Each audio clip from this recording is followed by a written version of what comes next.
and see if we can scry our way to victory here. Great Sword of Tyr, yeah.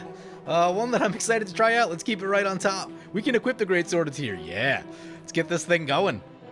Today on Commander Replay, we check out Reyav Master Smith and see what we can do with the Great Sword of Tyr. Next on Commander Replay. Hey guys, there's two great ways to support the channel. All links are in the description below. Welcome back everyone, playing some Reyav Master Smith today. Let's take a look at this opener. We got 3 lands, Sword of the Animist, a creature. Seems decent. We'll go ahead and keep. Hope we find our way into like a card draw equipment. This is the second time I'm trying to film this deck. The first game was pretty interesting. I might show it. Opponents' decks did some really interesting things. I unfortunately flooded in that game and did literal nothing. I think I played a board wipe and that was about it, which was incredibly disappointing. But anyway, taking another shot at this thing today. And it wasn't like the deck even needed significant changes or anything. I think I drew like 5 lands off the top through my middle turns and just, you can't do much with that. So, this is a Soul Ring for opponent. Yeah, those are pretty good. That's a Plateau. Plateau is cool. Let's play the Temple of Triumph and see if we can scry our way to victory here. Great Sword of Tyr, yeah. One that I'm excited to try out. Let's keep it right on top. Doesn't exactly generate value in the way that, you know, you'd hope it would, but I think it's a cool card, and I think in like Boros Voltron and maybe some mono white Voltron, various Voltron decks, I think it can be a very underrated card. It's never going to be a Feast and Famine or probably any of the Swords of X and Y, but for like 20 cents, I think it punches way above its price point. That's an Incubation Druid. Solid card from opponent. Burning Earth. Who hurt you? Anyway, let's play the Plateau, play the Reyav, take 2 damage off the Burning Earth. We're going to want to try to get some we probably could have played the basic right there. Yeah, we're going to want to prioritize basics now. Oh, I see. They're playing a Yurloc deck, so it makes sense, but oh, is that going to be painful. Lifelink is going to be the order of the day here. If we can get some Lifelink going, that'll keep us alive. Let's take a peek. We see what we got for Lifelink. We've got a Luxana Warhammer, probably going to be our best bet. Umezawa's Jite is okay. Can gain you life in a pinch. It's not the best mode on there, but sometimes you need to gain some life. It looks like those two. Those two look like about it. If we run into an Equipment Tutor... Oh, that's a Temple Bell. Sweet. Yeah, if we run into an Equipment Tutor, I might go for the Luxana Warhammer just because Burning Earth will kill you really quickly. Halvar is a pretty good Magic card. Let's play that Plains like we talked about. Let's get the Great Sword of... Oh, we should probably get the Animist right now. We can equip the Great Sword of Tyr. Yeah. Let's get this thing going. We do lose one to the Burning Earth once again. Equip the Great Sword of Tyr. Yeah, I played this thing in... I did a draft of... What is that? Baldur's Gate. And it was at DreamHack, which was pretty cool. And I don't know. I drafted 2 of them, and I had 2 of them in play at one point on a flyer, and it was awesome. I had a really good time with it. Not a ton of creatures in play right now. We could tap down the Farhaven Elf on Mango. Yep, it has to be a defending player only, so can't tap Mango's creature, but next turn we'll probably tap Mango's creature. So that's going to be a shot for 6 into Bright New Era. Piloting the Yurloc deck and, you know, put the early hit on them just because the Burning Earth, we're all going to lose a lot of life quickly. I guess they will too, but... Anyway, I think there's a couple things that make this card really interesting. One, it makes the creature get bigger, which gives it some ability to scale, right? We're a 3/3 now, and, you know, we get to a 4/4 with Double Strike. That's pretty serious damage, right? You're talking about like 2 to 3 hits to kill someone throughout the game, assuming that there will be other equipment and Reyav will grow as that's going. So you're probably talking about like a 2 hit. And then the final thing is just that it's 3 mana to cast and equip, which is super cheap. Essentially the same cost as Mask of Memory, and Mask of Memory just fits in so unbelievably well. Because it's so cheap, you can kind of just sneak in it on a turn without having it be the entire turn like some of the bigger swords. Oh god, what is this? Enters the battlefield, roll d20. If it's between 1 and 9, each player sacrifices a permanent. If the result is between 10 and 19, each opponent sacrifices a permanent. Oh, each opponent, okay. And then if it's 20, I don't know what they rolled. What'd they roll? 13. So each opponent sacrifices a permanent. I think I'm gonna... Oh, if we go on the land. I don't want to sacrifice the Greatsword. I will sacrifice the land and hope that we make it up either with Yurloc mana or with the Sword of the Animist in our hand. Even though, like, we should definitely get rid of the Great Sword of Tyr, but I really want to use it. Like, that getting rid of that is 100% the correct call right there. But I just really, really wanted to stay in play for a little while. Quadrix Cultivator coming in for Mango. Enters battlefield, search your library for a basic forest or island, put it onto the battlefield. Essentially another Wood Elves. Wow, untapped. Ugh, so strong. Let's take a read of our commander. So we're playing Reyav, Master Smith, 2 mana for a 2/2. Whenever a creature you control that's enchanted or equipped attacks, that creature gains double strike until end of turn.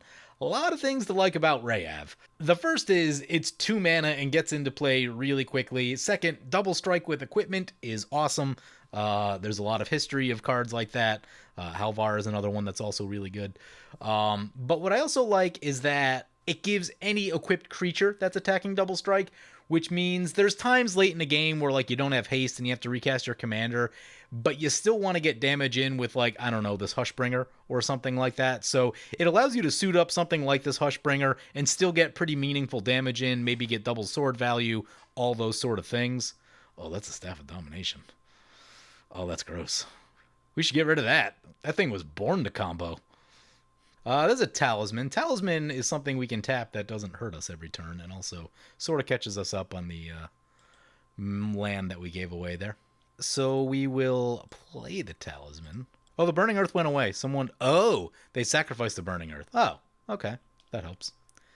That helps. We will ease the pain a little bit on opponent. Send this one over to Mango. Mango's got exactly 1 blocker, and we're going to tap it down. Ha ha ha.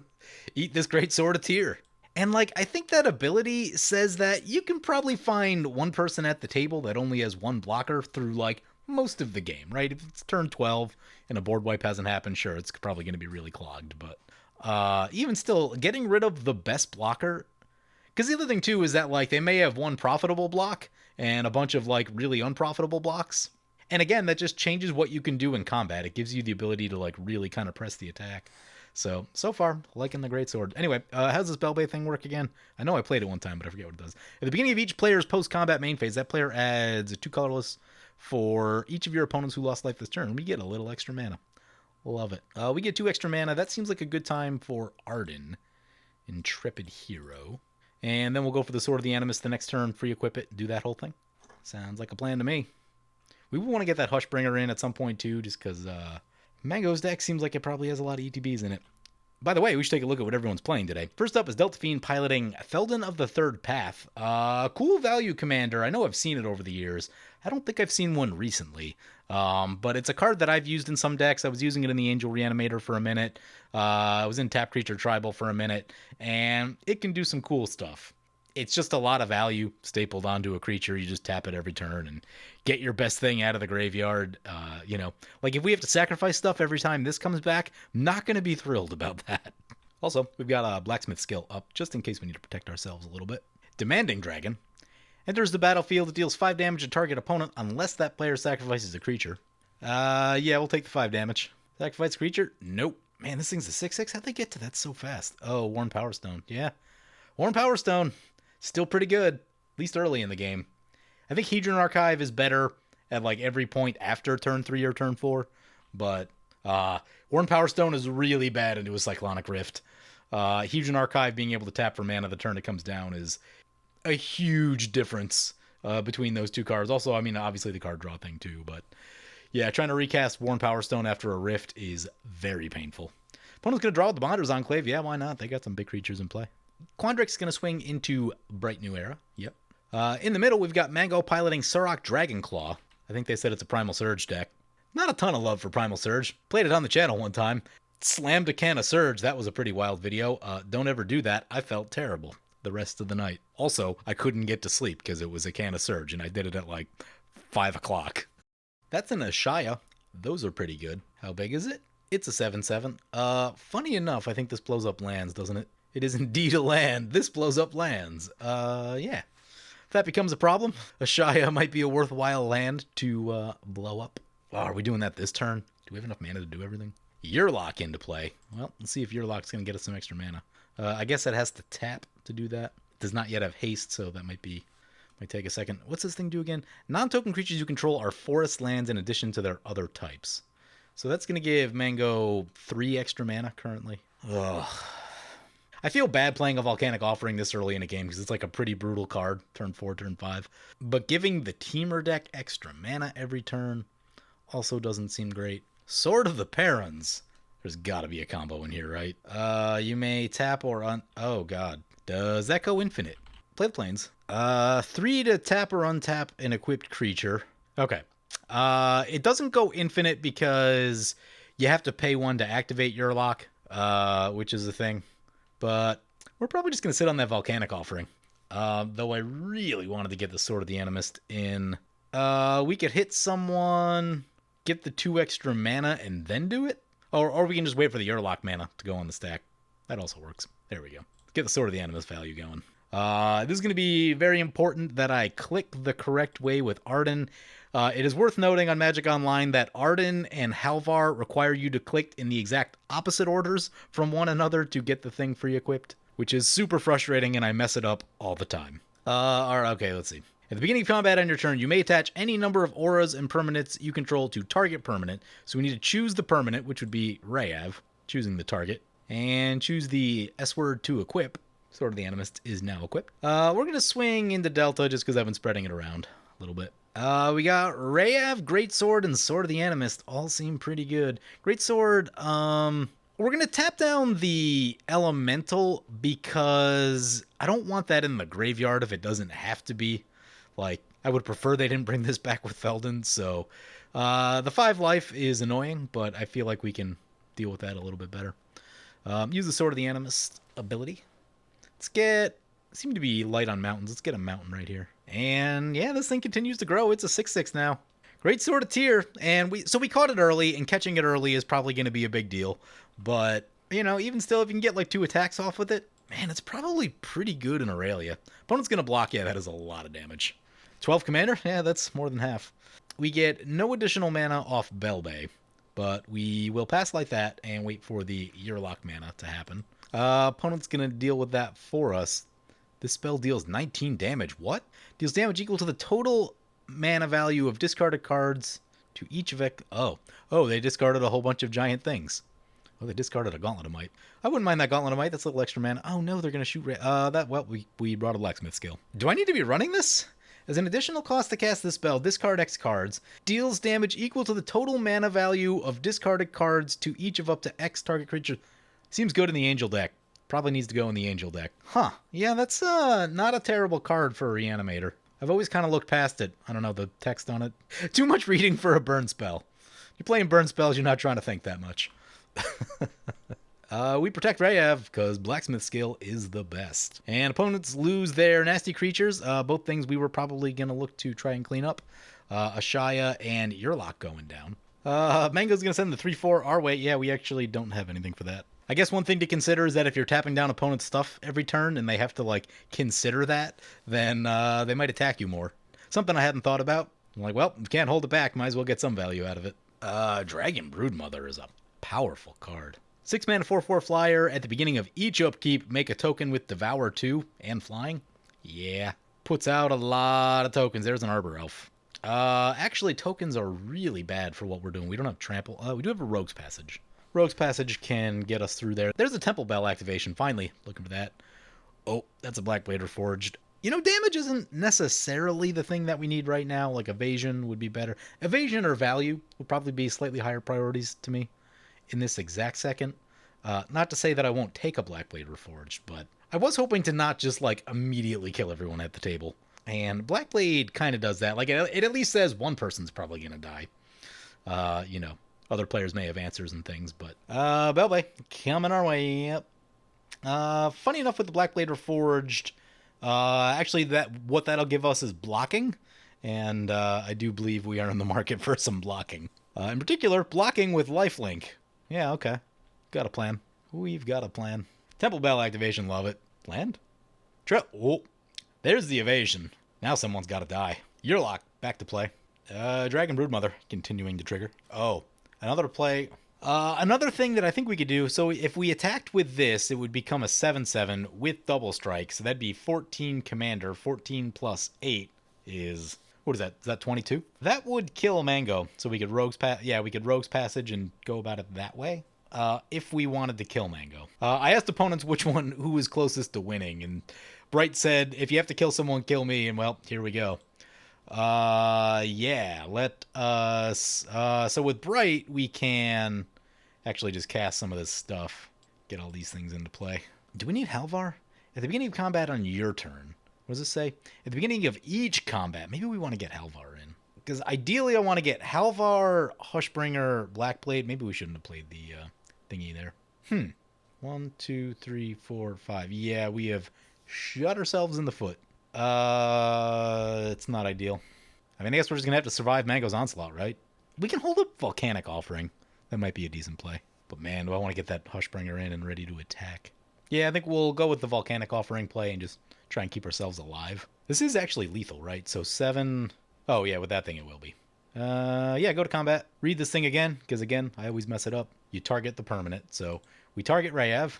But yeah, as far as everything I've been talking about with Greatsword and the tap-down ability, the board state we're looking at is a very common board state to be looking at, right? Like, they have one creature that's tapped and one that's not. This is probably generally going to be their blocker. And it's about to get tapped down, because here's 3 more triggers. Reyav, Greatsword, and Sword of the Animist.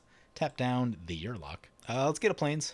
A lot of white in this deck. Greatsword, I'm liking it. You know, the trouble becomes when you have the budget to put Swords of X and Y in every deck, which I definitely do on Magic Online. You only ever need 1 copy. In paper, not so much, but I actually really enjoy building on, like, some sort of budget now, because you get to run cards like this that are like, it's hard to justify this over, you know, even, like, the 3rd or 4th best Sword of X and Y. Yeah, there's a shot for 9. That'll be 9 double strike, actually. There's the Bloodforge Battle Axe trigger. So, Bright New Era goes down. 24 commander damage. I don't know why. Maybe it's because I got 4 hours of sleep last night, but figuring out the math of 14 plus 8 was kind of painful earlier. We're still wide open to it. Yeah, I guess we just sit on the Volcanic Offering and try to keep ourselves alive. Really want that Hushbringer. Fast. Discard a card, then draw 2 cards. That seems fine. Oh, it's Fast Furious. Ha! Nice. Hadn't seen that one. Deals 3 damage to each creature without flying. Not a bad effect. A little overcosted at 5 mana. There's a lot of those. There's a lot of, like, 3 for 3s like that in red. What I'm really waiting for is 1 red, instant speed, do 3 damage to each creature. That card does not yet exist. I very much wish it did. It is 100% way too strong for, like, every non-commander format. But for commander, it's fine. It'll be good, and it'll see play. It won't be game-breaking in any sense. I mean, you know, it's a piece of removal. There's a lot of good removal in commander. Feldon, into play. Yep. 6 into our face? No. Love it. Yep, Mango's still making tokens over there. Triumph of the Hordes is a card that we should probably watch out for. Just thinking about, even if they hit 1 more land and Overrun, I guess they have Incubation Druid. Overrun with that many tokens would be a problem. That's a Rhythm of the Wild. That does tap out most of their mana. They got 4 mana left. Bloom Tender will be mana positive.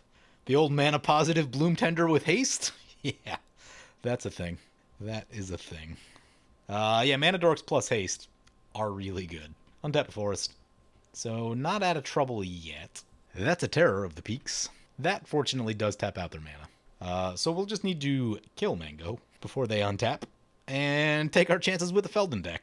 Although, is that a great idea? What do they have in here? Boggart and Hellkite? That's a magic card. Spawn of Thraxus. Damage to any target equal to the number of mountains you control. Yeah, let's try to keep our life total high. Only the tokens in our direction. Oh man, will we be... Is it a waste to not play the Volcanic Offering? We probably should, just to be mana efficient, because... I mean, at least this turn we're going to be tapped out. Maybe not. We're at 21. If Mango goes down, I think we take our chances. I'm gonna... Mango goes down, we're into a 1v1. It's much less good. We'll just play it. We'll just play it. Because I'm thinking about our, like, next couple turns, and I'm just like, I don't know when we're going to have time to ever cast this again. We shall choose the Bonder's Enclave as a land.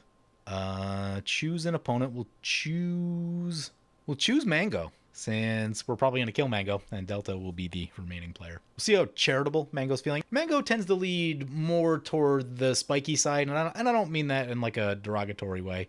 But Mango's all about building good decks and piloting them well, so I don't know that they'll leave value on the table. Choose target creature you don't control. Mango has chosen that one. Which one has Mango chosen? Mango chooses Archivores because that's 2 lands. Oh, I think I choose the creature first, right? Yeah, we'll choose the Feldon, so we don't have to die to the Feldon. And I guess we choose Mango once again. See if Mango's feeling charitable. So what they can do is they can choose the same target that you choose, so it only ends up blowing up 2 things instead of 4. They have not opted to do that. And a whole bunch of things get cleaned off the board. Dragon Broodmother continues to trigger. Hushbringer is actually going to be really good against the Feldon deck, assuming they don't just like die in like two. Uh-oh. Terror of the Peaks trigger. Uh-oh. Uh-oh. We may not be able to kill him. Uh-oh. Yep, Terror of the Peaks. I should have shot the Terror of the Peaks. Okay. What do we need to do now? We need to do a lot of damage to Mango. That is possible with Blackblade Reforged. We should have got that Hushbringer in. Well, we didn't know the Terror was coming in. It just came in, so. Yeah, Reyav back to the command zone. There's a Maria. Yeah, we'll keep working on the planes then.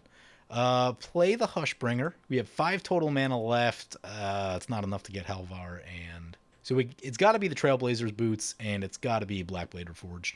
Reyav was a 9/7 though, so it was getting +1/+1 from Sword of the Animist and +2/0 from the Bloodforged Battle Axe. An easier way to think about it, it had 4 +1/+1 counters on it. That is no joke when you're talking about double strike, or even just in general, really. That vastly changes what that creature can do.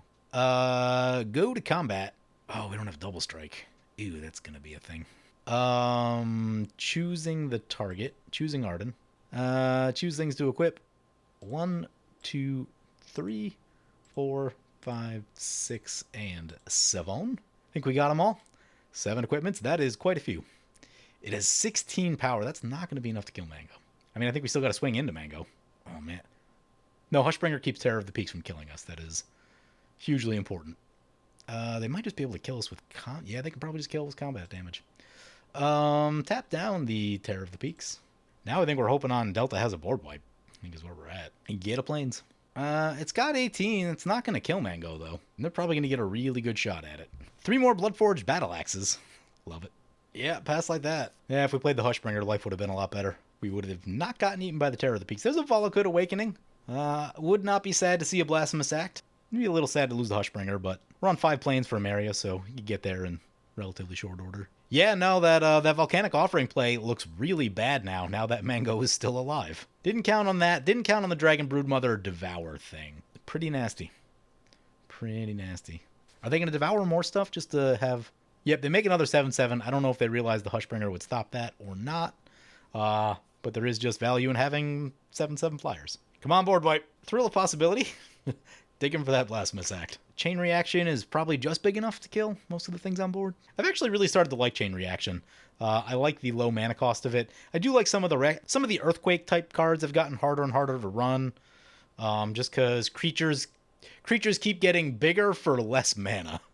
And the amount of mana you need to pump into it for it to like kill everything on the board has gotten sort of complicated. Though they're still very good cards, and there's definitely a time and a place for them. Yeah, I'm probably going to have to block with the Hushbringer to stay alive, which is disappointing because that's our life gain. And even then, I think it's going to be kind of close. Hopefully nothing big comes down like this Surrak. Other creatures have trample. Oh, yeah, trample's a problem. Trample means we die. Yep, here they come. Yep, can't do much about that. Yeah. Hashtag regrets. This was a very winnable game.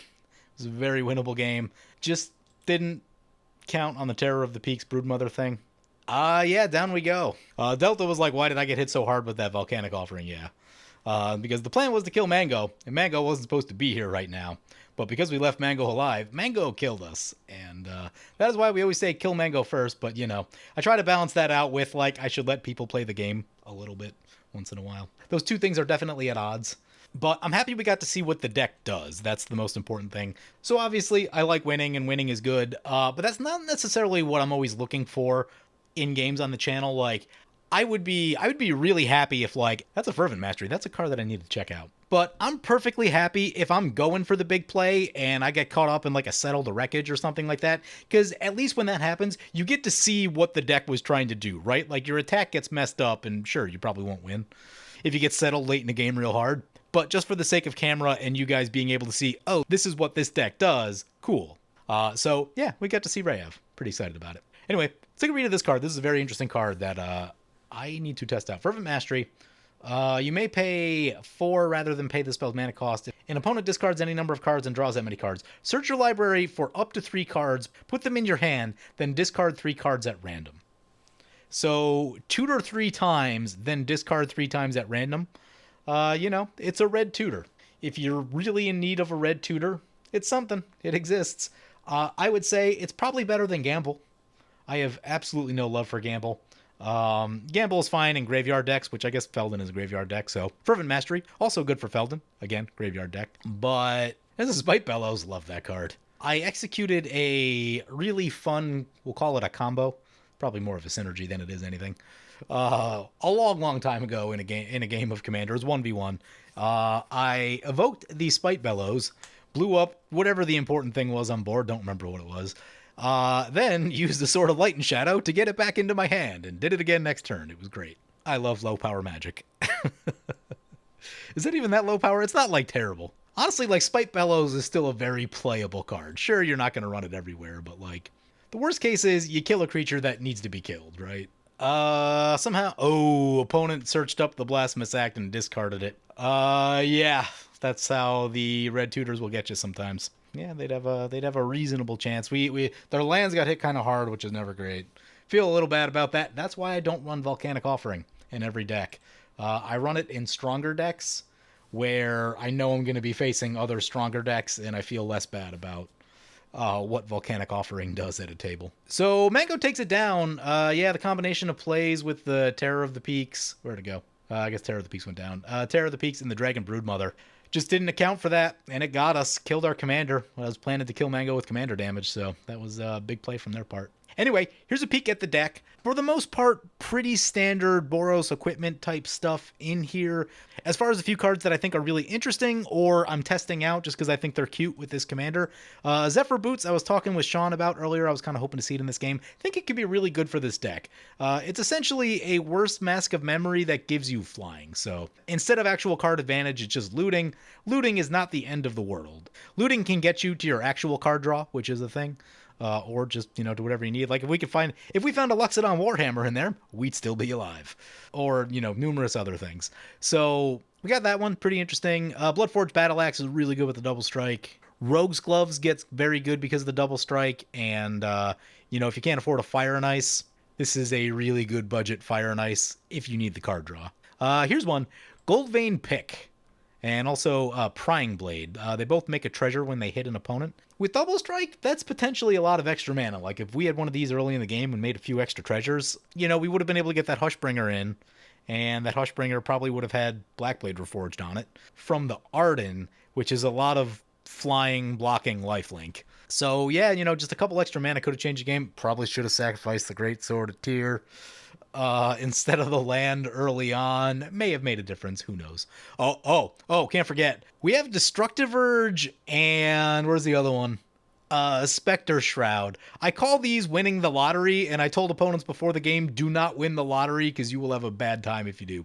Destructive Urge says, when enchanted creature deals damage to a player, that player sacrifices a land. So in theory, you could go Commander on 2, this on 3, make someone sack 2 lands if they don't have blockers or interaction. Essentially taking them out of the game. Pretty nasty thing. Haven't been able to do it yet. But it's a thing that exists. And Spectre Shroud, +1/+0, and when it deals damage to a player, that player discards a card, essentially the discard portion of Feast and Famine, but on a 2-in-1 to equipment. Same sort of thing with Double Strike. That's a lot of hand disruption right there. It does stuff. In the first, I think it was in the first game I filmed with this, I did get this one in, and it got 4 cards from opponents. That's pretty good, right? For a 3-mana card, that's a lot of value. Sort of reverse value in that you're not generating value, you're taking value away from your opponents. And there's something to say about that. Anyway, those are some of the more interesting choices for the deck. Everything else, fairly standard equipment stuff. But anyway, hope you guys enjoyed the video. As always, feel free to comment, like, or subscribe. Thank you for watching. I want to thank my awesome Patreon supporters. We have one new Patreon supporter in Tim Riley. Tim, you are awesome. If you want to help support the channel, vote on which decks I play next, or if you want to get some good games of Spell Table, be sure to check out my Patreon at the link below.